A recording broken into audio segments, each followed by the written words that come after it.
জাতীয় দলে কবে ফিরবেন তা নিয়ে এবার মুখ খুলেছেন বিশ্বসেরা অলরাউন্ডার সাকিব আল হাসান। সরাসরি জানিয়ে দিলেন কবে বাংলাদেশের জার্সি গায়ে জড়াবেন তিনি। সাকিবকে নিয়ে ক্রিকেট ভক্তদের আগ্রহ সবসময় তুঙ্গে। তার জাতীয় দলে ফেরার বিষয়ে সাম্প্রতিক মন্তব্যগুলো বেশ আশা জাগিয়েছে। আবুধাবি টি10 লিগে বাংলা টাইগার্সের হয়ে মাঠে নামার আগে তার কাছে জানতে চাওয়া হয় জাতীয় দলে ফেরা নিয়ে। সাকিবের দেয়া উত্তর থেকে বোঝা যায় তিনি আন্তর্জাতিক ক্রিকেটে আরও কিছু সময় লাল সবুজের জার্সি গায়ে খেলতে ইচ্ছুক, কিন্তু সেটা কবে? আবার কবে লাল সবুজের জার্সি পরে মাঠ মাতাবেন বাংলাদেশের সবচেয়ে বড় এই পোস্টার বয়? তা নিয়ে বিস্তারিত থাকছে আজকের প্রতিবেদনের বাকি অংশে। কেটিভি ক্রিকেট চ্যানেল থেকে আপনাদের সাথে আছি আমি মাহমুদুর রহমান সিয়াম।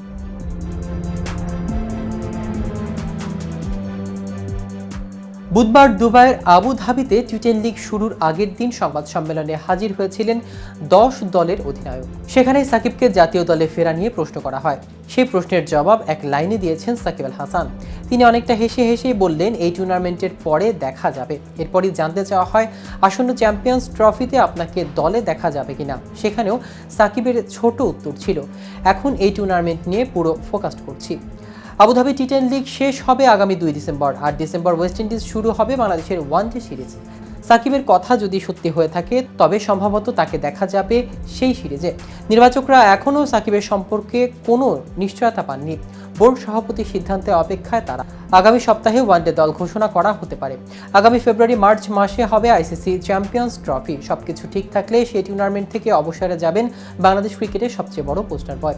এদিকে এক সময় ক্রিকেটের যে কোনো ফরম্যাট অলরাউন্ডার র্যাঙ্কিংয়ে এক আধিপত্য ধরে রাখতেন সাকিব আল হাসান। ওয়ানডে ও টি20তে বছরের পর শীর্ষস্থান পাকাপোক্ত করে রেখেছিলেন তিনি, কিন্তু বর্তমানে আইসিসির ওয়ানডে ও টি20 র্যাঙ্কিংয়ে কোথাও নামই নেই সাকিবের, কেবল রয়েছে টেস্টে। কিন্তু ঠিক কী কারণে এমনটি করা হয়েছে?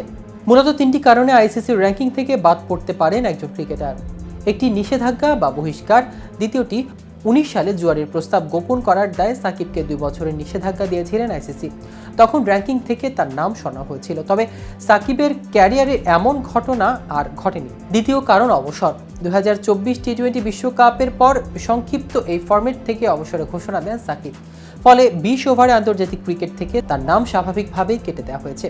তৃতীয় কারণ, দীর্ঘদিন অনুপস্থিতি। ওয়ানডে র্যাঙ্কিং থেকে সাকিবের নাম সরানোর কারণ এটাই। ওয়ানডে ফরম্যাটে সর্বশেষ 2023 সালের 6 নভেম্বর দিল্লিতে শ্রীলঙ্কার বিপক্ষে খেলেছিলেন তিনি। র্যাঙ্কিংয়ের নিয়ম অনুযায়ী 9 থেকে 12 মাসের মধ্যে কোনো ম্যাচ না খেললে সেই খেলোয়াড়ের নাম র্যাঙ্কিং থেকে বাদ দেওয়ার কথা। এখন শুধু টেস্টের র্যাঙ্কিংয়ে আছেন ক্রিকেটের ইতিহাসে অন্যতম সেরা এই অলরাউন্ডার, যে সংস্করণে সর্বশেষ খেলেছেন সেপ্টেম্বরে ভারতের বিপক্ষে কানপুর টেস্টে।